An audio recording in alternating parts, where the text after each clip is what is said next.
Hola amigos, ¿cómo están? Bienvenidos a Política y Poder. Son las 9 de la mañana con 5 minutos de la mañana de hoy, domingo 7 de febrero del 2021.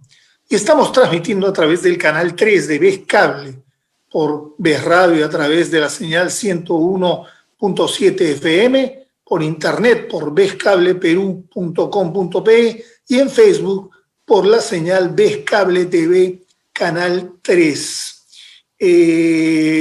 Las cifras más importantes en las últimas horas en torno al coronavirus son 4.768 nuevos casos de fallecidos confirmados en todo el Perú. Cifras oficiales, ojo, no necesariamente significa que sean reales. Puede haber algunas distorsiones para arriba o para abajo. Y para terminar, 188 fallecidos en las últimas 24 horas, 3 veces más de las cifras que se registraban en noviembre o diciembre en el 2020 en todo el país. Es decir, sumando 42.121 en toda la pandemia. Que hay una suma registrada oficialmente, la hay. Yo estoy conversando con Fernando Rospigliosi. Vamos a conversar con Fernando Rospigliosi, nuestro entrevistado. ¿Cómo está, Fernando? Qué gusto tenerte. ¿Cómo te va? Hola, Álamo. Buenos días. Buenos días. Voy a hacer una reseña brevísima. Nuestro invitado de hoy, Fernando Rospigliosi Capurro, nació en Lima en 1947. Cualquier reparo me lo haces apenas termine. Tiene 74 años, por lo tanto, sociólogo, egresado de la Católica, ha escrito una decena de libros. Saber cuántos libros uno ha escrito es como que me digas cuántos reportajes he hecho, o en mi caso de rockero, cuántos discos he hecho. Ha escrito libros de sociología, periodismo y actualidad política. Militó en Vanguardia Revolucionaria. Caray, en los 60 con Ricardo Letts, Edmundo Murrugarra, y se dividió cuando ya era camarada de Javier Descanseco, fue investigador del Instituto de Estudios Peruanos y después editor de Caretas. Le perdí un poco el rastro en mi caso. Y en este siglo volvió a la política, fue ministro de Interior en 2 ocasiones, una durante el gobierno de Toledo, 1 año, y luego en una segunda oportunidad, 10 meses durante la misma gestión. ¿Está todo bien? Más o menos. Todavía tengo 73 años, voy a cumplir 74. Lo que pasa es que vi una cifra de febrero. Pues bueno, claro. En unos días cumple 72. Bueno, Vanguardia era, caray, de los partidos más beligerantes. Combativos. ¿Conociste a De la Puente Uceda? No, tampoco. Soy viejo, pero no tanto. No, pero yo fui militante durante los 12 años de la dictadura militar, del 68 al 80. Me pasé 12 años combatiendo la dictadura militar de Velasco y de Morales Bermúdez, y me alejé de la izquierda en 1980, justamente cuando retornó la democracia. Ahí tengo una pregunta. Yo en esa época, yo nací el 7-3, y en esa época siempre Morales dice que él entregó la democracia porque se entregó el Perú a la democracia porque no era el momento ya de una dictadura. Y yo, que he salido a las calles, que he estado en la Plaza 2 de Mayo, que he ido a mítines con mis amigos, cuando era muy chico, yo tenía 15 años, y lo que yo recuerdo es que nosotros combatíamos contra esa dictadura, ya más leve, pero dictadura al fin, y me da cólera cuando él dice eso. Además, ya había convocado a una constituyente del 78. Entonces, ¿Tú qué piensas cuando lo escuchas a Morales decir una cosa así? Mira, fue muy evidente, ¿no? Los militares querían permanecer en el poder por tiempo indefinido. El año 76 empezaron a producirse huelgas, a pesar de que en todo el país había toque de queda y estado de emergencia. Perdón, un día como hoy, hace 31 años, está la recordada huelga de los policías del 75, 5 de febrero. El 5 de febrero de 1975, la Guardia Civil, ahí habían 3 policías, Guardia Civil, PIP y Guardia Republicana. Claro. La Guardia Civil, que era la guardia que mantenía el orden en las calles, los policías uniformados, digamos, porque los PIPs eran los policías de civil, hicieron una huelga por el maltrato que recibían del gobierno militar, y cuando la gente se dio cuenta, las turbas salieron a la calle, empezaron a asaltar, a saquear, y también hubo grupos políticos que, por ejemplo, incendiaron el diario Correo, que era un diario que había sido expropiado por la dictadura, etcétera. En Wilson, los militares salieron a las calles a eso de las 2 de la tarde, a la 1, 2 de la tarde, y mataron como a 300 personas. Ahí estaba mi padre con Sondike, con Lébano, con Higashi.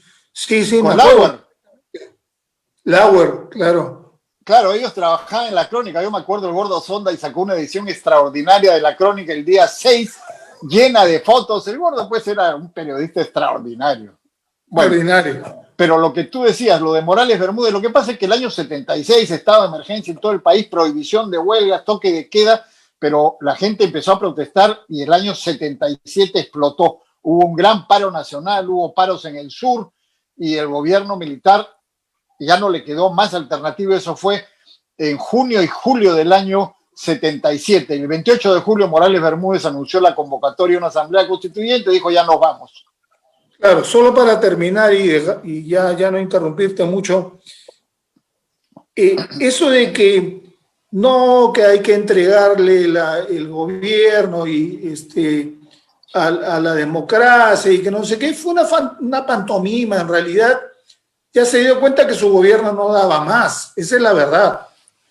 Claro, pues porque con un crecimiento, como fue un gobierno populista, que cerró las fronteras, es decir, no se podía importar prácticamente nada, apoyó la producción nacional y la producción y la economía crecieron muchísimo hasta el año 73. Y después, a partir del 73, vino lo inevitable, vino la caída y por eso cae Velasco el año 75 y la economía se desbarrancó los años siguientes. Eso fue lo que hizo que la gente saliera a protestar. Para decir la verdad, no era que la gente quisiera democracia. Lo que la gente quería es que se fuera la junta militar porque la economía iba pésimo, la gente no tenía qué comer, el empleo había caído. Y entonces, claro, era una dictadura militar y la gente pedía democracia. Pero pedía democracia porque quienes gobernaban eran dictadores. El año 68, cuando Velasco dio el golpe, nadie defendió la democracia de Belaúnde porque la situación económica era mala. Y así cayó la dictadura militar. Todo se maneja por plata. Te lo ha preguntado todo el mundo, yo nunca, y me gustaría escuchar tu respuesta y entenderte. ¿Por qué pasaste de ser un férreo opositor del fujimorismo a postular en la lista congresal en abril próximo por el partido del fujimorismo con el número 7? Visto a perspectiva, uno no lo entiende, probablemente no se entiendan muchas cosas que hace el ser humano. ¿Qué pasó? ¿Cuál fue la razón principal por la que tú dices, no, yo me olvido de todos estos caviares, de esta izquierda, de esta izquierda con solo un toque de leche, pero que no llega a ser café con leche, me olvido de esto, me olvido de la derecha liberal, me olvido de la derecha radical, y me voy a este grupo tal? ¿Qué pasó? Bueno, es muy sencillo. Depende de cada situación. Pero poca gente le entiende. No. Mira, en el año 2011, hace una década, yo apoyé a Keiko Fujimori públicamente contra Ollanta-Humala, porque me parecía que Ollanta-Humala era un peligro para el país, como de hecho fue un gobierno muy malo que no solamente fue corrupto, sino que botó la plata. Me imagino que tú ya habías sido ministro las 2 veces de Humala. Yo, de Toledo. Yo estuve. Perdón, de Toledo. Ya. Claro. En la época de Humala tú te apartas. No, jamás. Yo no estuve con Humala. Yo siempre critiqué a Humala, porque además lo conocía. Y en el 2011 yo apoyé a Keiko Fujimori, y desde 2011 en toda una década he mantenido una relación intermitente con ella. Una cosa que me sorprendió al comienzo y que después se ha aprendido a apreciar es que ella está tratando de construir un partido, cosa que casi nadie hace en el Perú. Eso es importantísimo para la democracia, la institucionalidad política. ¿Por qué Fujimori, Keiko, Alberto, Kenji, no sé? ¿Por qué nadie del Fujimorismo te llama para formar parte o de un conjunto de gente experimentada, para una lista congresal, para un CEN, para un grupo de gente que diga, bueno, nosotros somos, no sé, notables, ¿no? Un grupo de notables que vamos a tomar decisiones y decir, no, esto yo aconsejo no hacer esto, ¿no? Que tú sabes perfectamente de qué estoy hablando. Sí. ¿Por qué nadie te convocó a eso? No, mira, te digo con toda claridad, yo te dije que apoyé a Keiko el 2011 y después mantuve una relación intermitente. Ellos me invitaban a dar charlas, conferencias en su partido, en periodos electorales y fuera de periodos electorales, en elecciones municipales o fuera de periodos. Eso es importante porque realmente, como digo, está tratando de construir un partido. En el 2015 conversamos y ahí tuvimos varias conversaciones y en efecto hizo lo que tú me dices, pero el 2015 estaba postulando Pedro Pablo Kuczynski. A Pedro Pablo yo lo conozco de hace muchísimos años y luego en el gobierno de Toledo compartimos gabinete. Yo le tengo mucho aprecio y mucho respeto. Entonces me llamó también Pedro Pablo y bueno, yo decidí apoyarlo. Estuve un breve tiempo en su campaña, yo voté por él el 2016, porque había una mayor relación, digamos, ¿no? Pero eventualmente el 2015-2016 pude haber apoyado a Keiko Fujimori también. No me parecía de ninguna manera que fuera una mala opción. Claro, hubo una campaña electoral y ahí hay enfrentamientos y roces, pero en fin. Y ahora, lo que ella ha planteado desde el comienzo, te termino solamente con esto, la lucha contra el populismo y el izquierdismo, algo que yo vengo diciendo desde hace años, que ese es el peligro más importante que se cierne sobre el país. Eso es lo que me ha convencido para apoyar nuevamente a Keiko Fujimori. Bien, yo estoy entendiendo, no como periodista, sino como un ciudadano, que hubo un break como de 5 años en el que las aguas se acomodaron y ambos se entendieron y ambos lograron, no sé cómo decirlo, entenderse y finalmente acoplarse. ¿Es así? Sí, claro. Pero como te digo, hay que ver cuál es la situación ahora. Y a mí me parece que Fuerza Popular es el partido que tiene una mayor organización, una mayor estructura, un mayor arraigo y que es el más indicado, no el único, pero sí el más indicado para enfrentar la amenaza que tiene el Perú de que nos lleven a una situación como la de Venezuela. Hoy día tenemos más de 1 millón de venezolanos en el Perú que vienen huyendo de una dictadura corrupta, una dictadura populista que ha empobrecido al país. Lo estamos viendo todos los días nos encontramos con venezolanos en la calle. Preguntémosle por qué huyen de su país, por qué dejan todo a venir a un país extraño y sobrevivir a duras penas. Bueno, esta sobrevivencia es mejor que lo que tienen allá. Entonces, queremos llegar a ser una situación. Imagínate cómo era en los 90, ¿te acuerdas? En los 90 era exactamente al revés. No, en la época de la dictadura militar, miles de peruanos se fueron a Venezuela. En la época de los 70, miles de peruanos se fueron a Venezuela. 80, 70, claro. Sí, claro, miles de peruanos. Yo conozco mucha gente que se fue allá porque estaban desesperados por la situación que vivía el país, el populismo que vivía el país. y se fueron a Venezuela. La mayoría muy bien. Ha regresado, la mayoría ha regresado. Obviamente, cuando llega Chávez al poder, y esa es una cosa que a veces la gente no entiende. ¿Ustedes creen que Chávez se presentó diciendo yo voy a arruinar a mi país, voy a hacer una política populista? No, pues, dijo, no se preocupe, yo no voy a hacer nada, tranquilo, yo no voy a atacar a las empresas. Y miren lo que hizo, un gobierno absolutamente corrupto, dictatorial, y lo peor, destruyó la economía del país. Venezuela es el país más rico de la región porque tiene las reservas de petróleo más grandes del mundo. Y miren cómo está en una pobreza extrema realmente. A eso lleva la izquierda y el socialismo.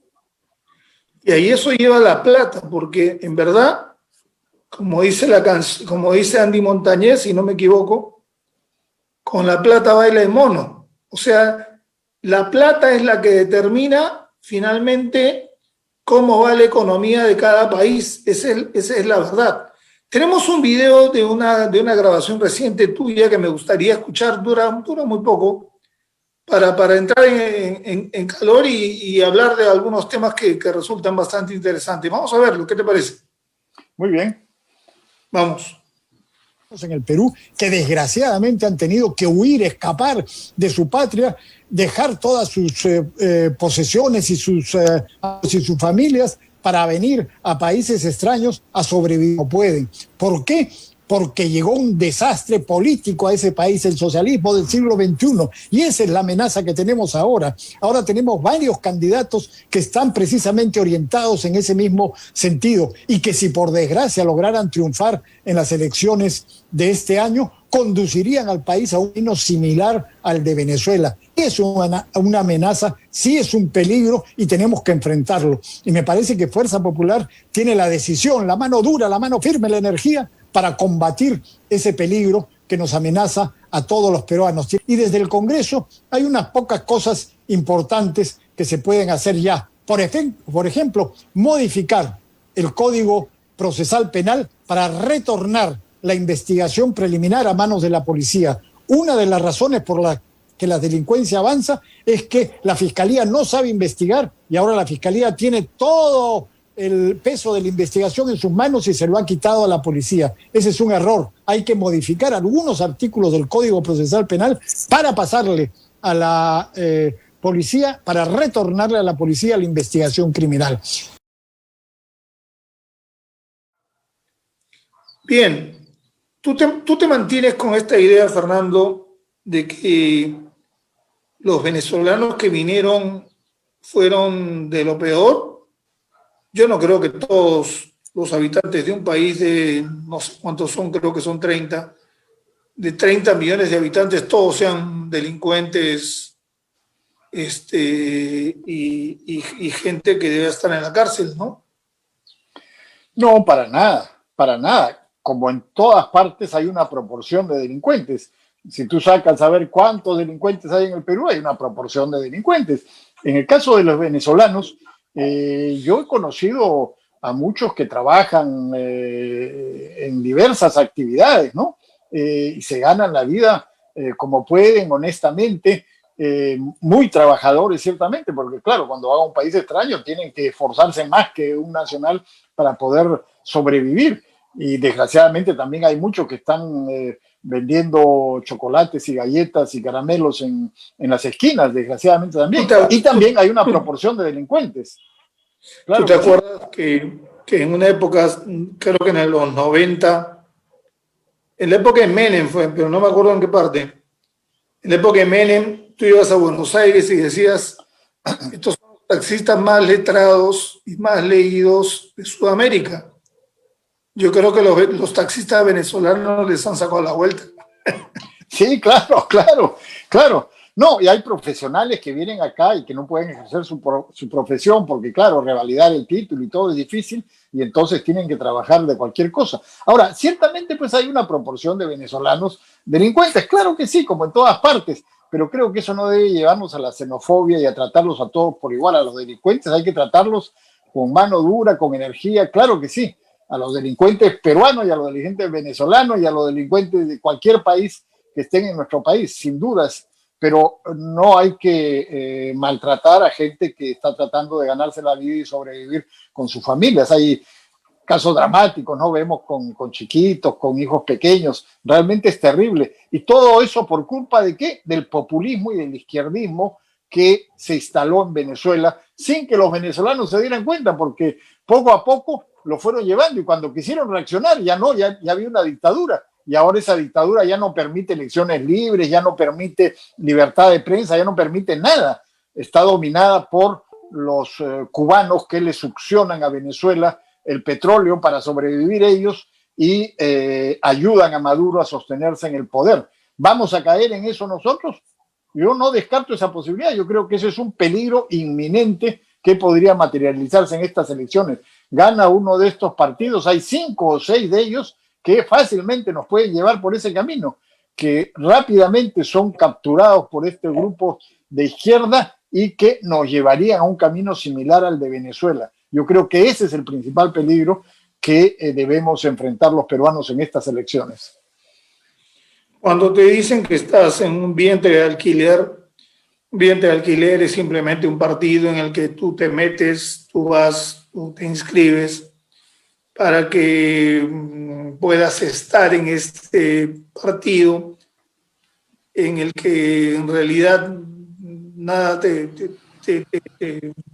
no eres afín a él, pero que te ayuda a tener un nombre y qué sé yo. Cuando te dicen eso, ¿tú cómo lo tomas?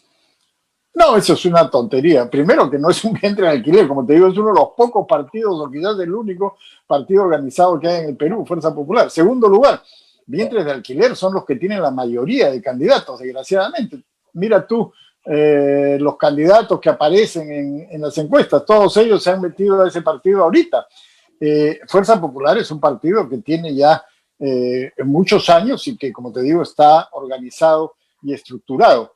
Y en tercer lugar, tampoco pues es que yo me subo al carro para tener un nombre como señalas. Es decir, yo tengo una trayectoria de muchas décadas y cada quien pues ya sabe lo que ha hecho y lo que hace, ¿no? Así es que no se trata de eso, se trata de tener en este momento objetivos e intereses comunes y defenderlos. Como te digo, lo principal es evitar que el Perú caiga en las garras del socialismo y del populismo y desarrollar políticas, la seguridad ciudadana con mano firme, con mano dura, para evitar que la delincuencia siga apoderándose de las calles. Ese es un problema, junto con el virus y junto con la caída de la economía, la seguridad ciudadana es un problema muy serio y ese es el tema con el cual yo estoy aportando y participando en el plan de gobierno de Fuerza Popular. ¿Cómo fue cómo fue tu encuentro, o si es que fue, de repente todavía no fue, cómo fue tu primer encuentro con Keiko Fujimori? Fue el 2011 precisamente, como te decía en antes. ¿Fue tenso? ¿Perdón? ¿Fue tenso? No, para nada. O sea, a estas alturas de la vida, pues, tú me dijiste, yo te dije, no, pues, nada, alguien nos presentó como se habían sorprendido de que yo, que en efecto era un crítico, estuviera apoyando la campaña de Fujimori, alguien nos presentó y conversamos tranquilamente. O sea, yo también he contado muchas veces lo que ocurrió con Alan García. Alan García promovió mi censura, yo era ministro del Interior del año 2004, injustamente por un hecho en que la policía no había tenido nada que ver, pero era su estrategia política, 2004. En 2005, Alan García me invita a mí, al que había censurado, a presentar el tema de seguridad ciudadana en un evento de su partido donde estaba preparando su programa. Pero él no gobernaba, además. No, claro. Pero él no gobernaba. El gobernante era Toledo. No, claro, pero él consiguió una mayoría en el Parlamento para censurarme, haciendo alianza con otros y después consiguió la directiva también. Bueno, pero te digo, esto ocurrió en el 2004. En el 2005, Alan García me invitó a presentar el tema de seguridad ciudadana en un evento y yo fui. Y ahí, por supuesto, yo le recordé eso, él también me lo recordó y nos reímos y el evento transcurrió tranquilamente porque la gente no debe mantener odios y rencores, eso no es bueno para el país, por favor. Hay gente que odia visceralmente y eso no tiene sentido, eso no conduce a ninguna parte, hay que reconciliarse, claro, con un asesino, con un ladrón, no, pero con gente con la que tú puedes tener discrepancias, puede ser muy fuerte la discrepancia en un determinado momento, pero no hay que vivir del odio y del rencor. Eso es muy malo No, individualmente, muy malo para la sociedad. Eso es lo peor. Yo me encontré con él un domingo en la mañana para coordinar una entrevista para Panorama en la noche, en un domingo, y nos sirvieron un té, estábamos los dos, y me dice, Pérez Luna, yo hablaba poco con usted, es la primera vez que hablo con usted, le dije. Ah, ¿usted no fue a París? Sí. Usted me obligó a mudarme una vez, que no sé qué, no sé cuánto. Usted descubrió mi casa. Sí. ¿Y quién fue el dato? No, no le voy a decir quién fue. No, pero bien, está bien. Me dio la mano, se rió y ya está. Punto. O sea, ¿por qué más? No, claro. No tiene sentido darle a la musita, como decían las abuelas. Claro. No. Y si te encuentras en un ascensor con don Alberto, ¿o ya lo viste? Bueno, no.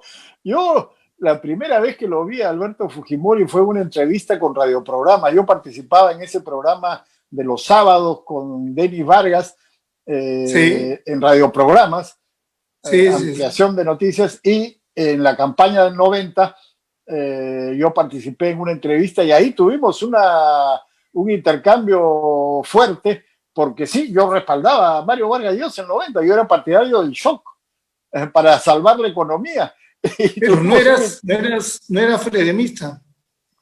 No. Pero yo respaldaba a Vargas Llosa. Estabas en Caretas, creo. ¿Perdón? En Caretas, claro. En Caretas, claro, el 90 yo estaba en Caretas. Ahí lo conocí, tuvimos un intercambio fuerte y después un par de veces lo vi en el 91, no, en fin, en eventos, ¿no? Como periodista. Nunca más lo he vuelto a ver, no he hablado con él después de eso, ¿no? Claro, esas cosas pasan, ¿no? Pero sí, bueno. ¿Cómo manejaron la pandemia? Vamos a cambiar de tema. ¿Cómo manejaron la pandemia Vizcarra, Merino de Lama y Sagasti, según tú? Bueno, Vizcarra, ya sabemos, es desastroso lo que ha hecho. Tuvimos el mayor número de muertos por millón de habitantes en el mundo y una caída brutal de la economía. Millones de desempleados y millones de personas que pasan a la situación de pobreza, ¿no? Y eso con una cuarentena estricta que por supuesto no sirvió para nada. Además, hubo compras realmente cuestionables, no se compraron las pruebas y absurdas, ¿no? Absurdas. No, sí, es una cosa realmente desastrosa lo que hizo Vizcarra y su gobierno izquierdista, ¿no? Con izquierdistas como Zamora, que se negaban a aceptar las donaciones de las empresas privadas para salvar la vida de los peruanos. Ellos preferían que la gente muera antes que aceptar donaciones de empresas privadas. Y Ceballos, ¿no? Ese pésimo presidente del Consejo de Ministros. Bueno, fue un desastre.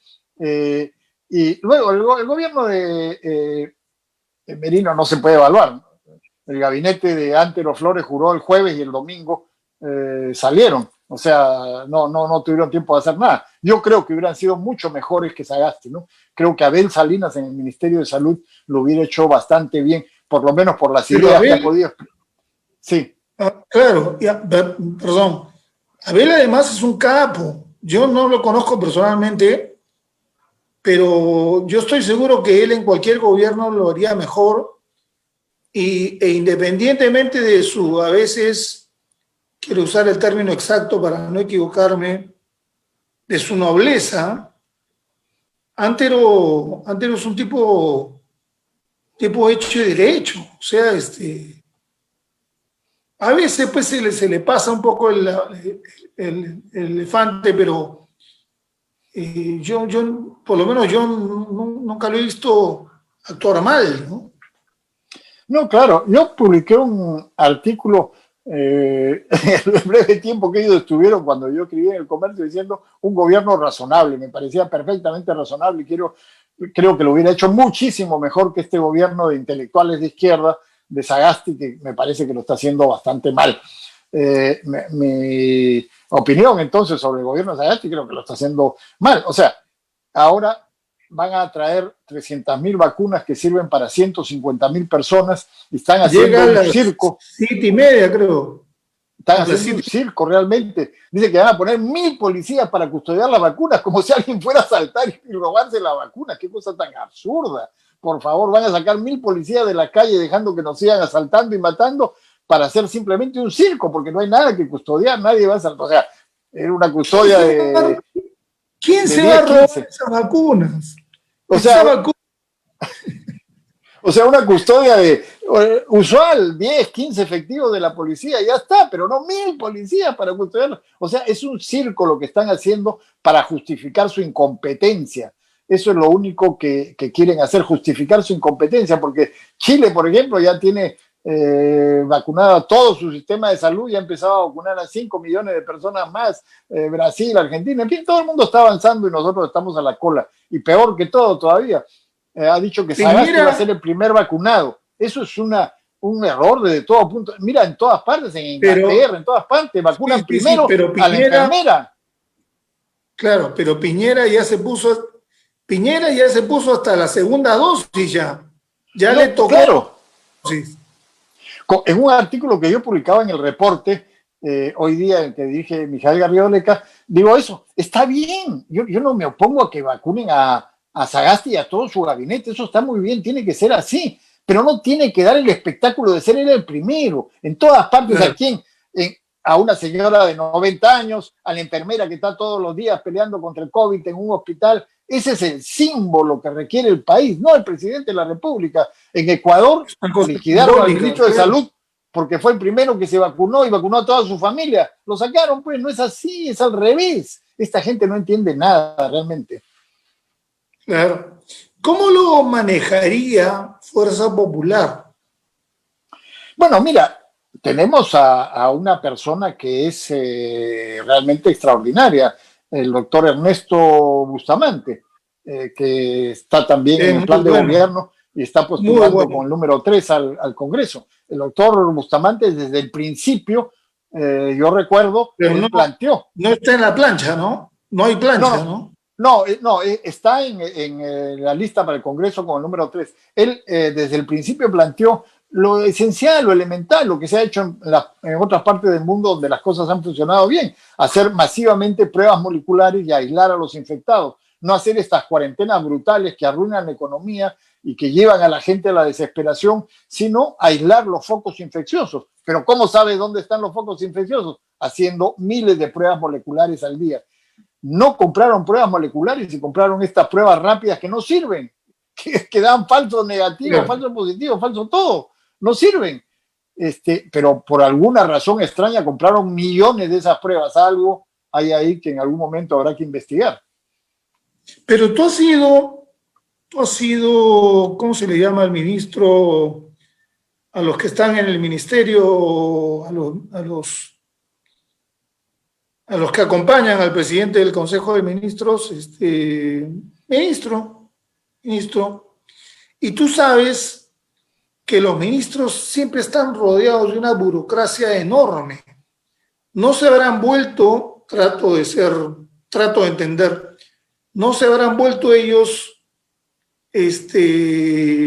envueltos a su vez en esa democracia que les impide trabajar y hacer las cosas bien. Mira, yo creo que es gente que no tiene capacidad para gobernar. Hay gente que la tiene y gente que no la tiene. Claro. Esta gente que viene de ONGs y de esas cosas no tiene capacidad para gobernar y llegaron al poder de casualidad. El Partido Morado es el que menos congresistas y menos votación sacó en las elecciones del 2020. O sea que no le correspondía por ningún lado gobernar. Y sin embargo, por estas cosas de la política y apoyados por esta coalición que antes respaldaba a Vizcarra, lo él como presidente, a Sagasti, y él llevó a todos sus morados y a todas las ONGs al gabinete ministerial. El resultado es desastroso, por supuesto. Ahora, claro, cuentan con el apoyo y el respaldo de la mayoría de grandes medios de comunicación que viven de la publicidad del Estado. Entonces, eso sin duda los está ayudando. Claro. Tú, digamos, que tenemos que hacer el ejercicio.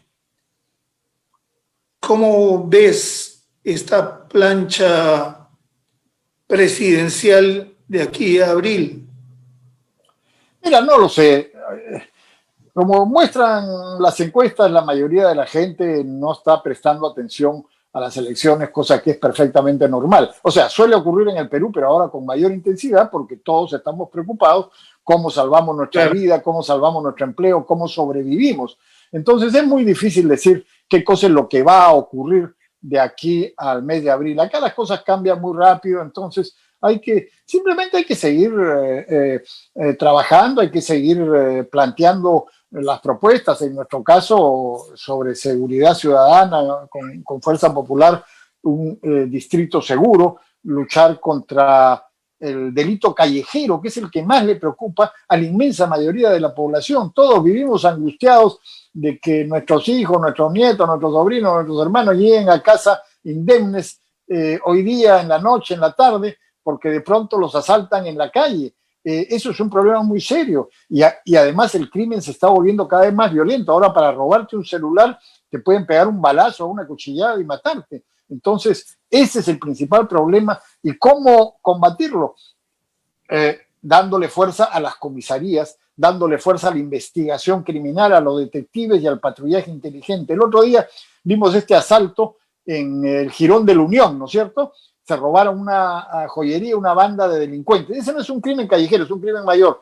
Pero lo que te digo es, a las pocas horas, detectives de la DIRINCRI, de la Dirección de Investigación Criminal, los capturaron. La policía sabe hacer su trabajo cuando quiere hacerlo y cuando puede hacerlo. Eso también se puede hacer a nivel de comisarías. Hay que aumentar el número de detectives en las comisarías para hacer ese trabajo de infiltrar, detectar a los delincuentes y capturarlos. Y patrullaje inteligente, es decir, patrullar en los puntos calientes. Pero no hay mapas del delito. ¿Por qué? Porque la gente no denuncia. Mucha gente no denuncia porque no confía en el sistema. Hay que mejorar eso. O está ocupada por el delito menor, o está ocupada por llevar un pan, o está ocupada por conseguir la plata para comer. Claro, pero hay que recobrar la confianza de la población. Para eso, policía comunitaria, es decir, policía cercana a la población, policía de cercanía. El policía que esté en contacto con los guachimanes del barrio, con las juntas vecinales, que esté en contacto con el bodeguero, con el zapatero, con el sastre, y que tenga su círculo de WhatsApp y que le avisen, mira, hay una persona sospechosa. Esa policía comunitaria se puede tener, funciona en otros países. Podemos tenerla acá, que la policía esté cerca de la población y que la población recobre la confianza en su policía. Y eso sí, hay que defender a la policía, hay que mejorarla y no difamarla como está haciendo este gobierno de Sagasti. No maltratar a la policía, sino ayudarla y empoderarla. Eso es lo que tenemos que hacer. La policía es la primera línea de combate contra la delincuencia. Sin policía no podemos combatir a la delincuencia y no hay que maltratarla ni difamarla, sino mejorarla y ayudarla. De eso se trata. Entonces hay que combatir el pequeño delito, el delito callejero. Y respetarla sobre todo. Eso es importante. Sí, claro. Porque ¿Tú eres futbolero? Era antes. Después, cuando el Perú empezó a decaer, me empecé a alejar de los estadios. Pero eso sí, he visto que tienes ahí un jarro de la Alianza y no, para nada. Solo la U. Tú eres de la U. Naturalmente. Mi padre era de la U, mi hermano mayor era de la U, mis hijos son de la U y toda mi familia es de la U, así que el coronavirus se va a enfrentar con la vacuna se va a enfrentar con la sangre crema que llevan en ustedes. Escúchame, ¿por qué te digo lo de futbolero? ¿Cuál es un buen score en abril para el APRA, para Fuerza Popular en abril próximo? Mira, no sé, como te dije al principio, yo en estas circunstancias menos que nunca me atrevería a hacer pronósticos. No, es muy difícil, no sabemos. Tenemos absoluta confianza en que vamos a salir adelante y que vamos a ganar, pero de ahí a hacer pronósticos más precisos yo no me atrevería. Como te digo, Fuerza Popular es un partido organizado, tiene un excelente equipo, no solamente el doctor Bustamante, Nano Guerra García, Patricia Juárez, tiene jóvenes como estas chicas Rosángela Barbarán, Flor Mesa, cosa que es muy, muy bueno para la política, que haya gente joven que tenga ideas claras, ¿no? Está Jorge Vaca en economía, en fin, tenemos un buen equipo, buenas ideas y bueno, esperamos salir adelante y evitar que el populismo y el izquierdismo triunfen en el país y que nos lleven por el camino de Venezuela. Hay que evitar eso a toda costa. ¿Y tú crees que en Fuerza Popular ya llegó la época de los dinosaurios? ¿Cómo? Eso no lo entiendo bien. ¿Tú crees que ya llegó la época de los dinosaurios? Es decir, ¿tú crees que ya hay gente en extinción, como puede ser Keiko, como puede ser Kenji, gente de la que el partido debe olvidarse ya? No, para nada. Mira, Keiko Fujimori es una mujer joven. Tiene dos características positivas, mujer y joven, cosa que no es usual en el Perú también para dirigentes políticos. Es verdad. O sea, entonces yo creo es una mujer preparada, además. Es muy preparada, sí. Yo creo que ya tiene la suficiente experiencia como para ocupar la presidencia de la República. Ojalá que los electores la lleven a la presidencia. Y hay gente también con experiencia. Yo no diría dinosaurio. Por ejemplo, en la lista congresal está Marta Moyano, que ha sido congresista, una mujer luchadora de vida El Salvador. Está el doctor Víctor Paredes, que ha sido presidente de la Cámara de Diputados y ministro No sabía que estaba todavía. Sí, está con el número 5 en la lista al Congreso. Entonces, como te decía, hay una combinación de personas con experiencia, de personas nuevas en la política como Ernesto Bustamante, el doctor Ernesto Bustamante, chicas jóvenes como Rosángela Barbarán y Flor Mesa. Hay una combinación muy interesante, me parece, que ha logrado conjugar Keiko Fujimori, Nano Guerra García, que es un emprendedor y que va con el número 1. Entonces, él me sorprendió también. Sí, él es una persona que tiene, no mucho, pero algo de experiencia política y que sobre todo se ha dedicado al emprendedurismo, ¿no? Y yo creo que eso es lo que necesitamos. No combatir la informalidad, sino desarrollar la formalidad. No hay que estar persiguiendo a palos a los ambulantes por todas partes porque hay gente que quiere ganarse la vida de alguna manera, sino incentivar y desarrollar la formalidad para que la gente tenga un trabajo estable, que es lo que creo que todos queremos, ¿no? Todos aspiramos a tener eso, no estar viviendo al día y dependiendo de las circunstancias, sino tener un trabajo estable, empresas que funcionen. Eso es lo que hay que apoyar y desarrollar. ¿Sabes a quién me hace acordar él? A Guido Penano, ¿te acordarás? Claro, por supuesto, claro que sí. Sí. No sé qué de su vida, creo que su hija es actriz, pero me hace acordar mucho, no sé qué es de él. Pero sí, es necesario eso porque ante un momento como el que estás viviendo, la informalidad es la que te puede salvar de la muerte, ¿no? Te puede salvar de la inanición. Es obvio, claro. Ahora, ya hay para ir terminando, porque nos quedan 3 minutos. ¿Cuál ha sido la clave del fracaso en este caso, en el caso del coronavirus? Bueno, simplemente una gestión equivocada. No ha sido falta de plata. Por ejemplo, no es por falta de plata que no se hayan comprado las vacunas hasta el día de hoy. Eso es absurdo. Había muchísima plata, que dicho sea de paso ya se está acabando, pero había muchísima plata en el Estado. Cuando surge el coronavirus, nos agarra con los bolsillos llenos. Repletos de dinero, repletos, como nunca antes de la historia. ¿Gracias a qué? gracias a que se desarrolló la empresa privada, la libertad económica, y eso permitió que el Estado recaudara mucho dinero y que tuviera las arcas llenas. Si en abril o mayo se hubieran comprado las vacunas, como hicieron los otros países, se adelantaron, inmediatamente pusieron la plata sobre la mesa y ya tenían asegurados millones de vacunas para su gente. El gobierno inepto de Vizcarra, bueno, Vizcarra estaba preocupado por sus relaciones extrañas con Swing y cómo tapar sus cochinadas de moqueo, a eso se dedicaba y no a otra cosa. Entonces no compró las vacunas. En fin, yo creo que se hizo todo muy mal, pero esperemos pues que las cosas empiecen a mejorar a partir de ahora, ¿no? Claro. ¿Tú te ves en el Congreso? Mira, no lo sé, eso depende de los electores. Yo creo que en el Congreso hay algunas cosas que hacer. Por ejemplo, esto que te decía, se necesita investigación criminal. Hay que cambiar el Código Procesal Penal. Pero tú estuviste casi 2 años en el Congreso, en el trabajo público. En el ministerio, claro. Sí. Y ahí yo, desde el gobierno, impulsé leyes como, por ejemplo, aumentar las penas a los que bloquean carreteras, etcétera, ¿no? Ahora hay que cambiar algunos artículos del Código Procesal Penal para retornar la investigación preliminar a manos de la policía. Una de las razones por las que estamos tan mal es que los fiscales no saben investigar.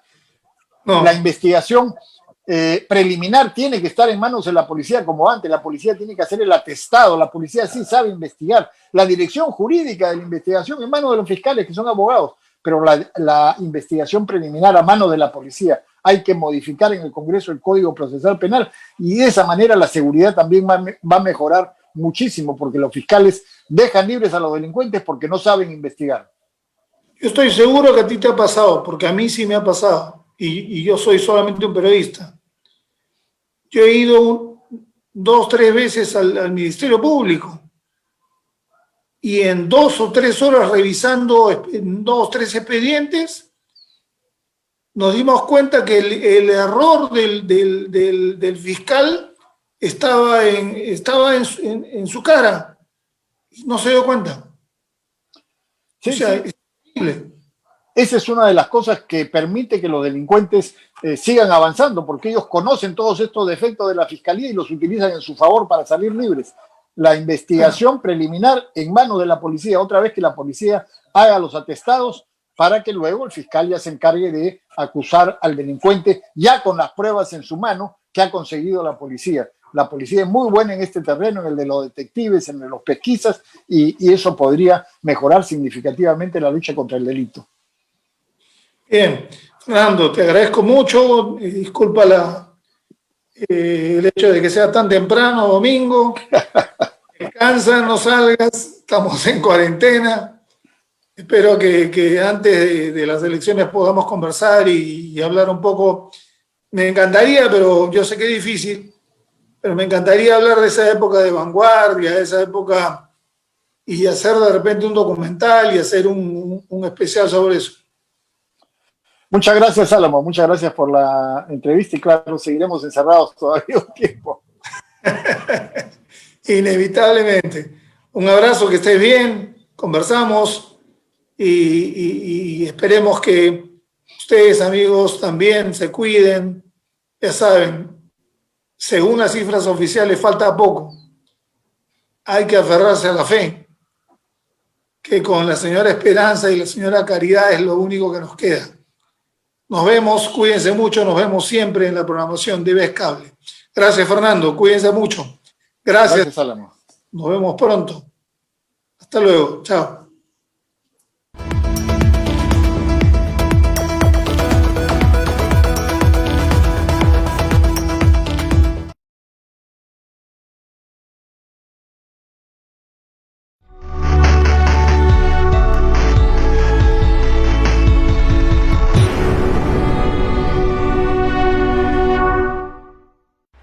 ¿Tienes una marca?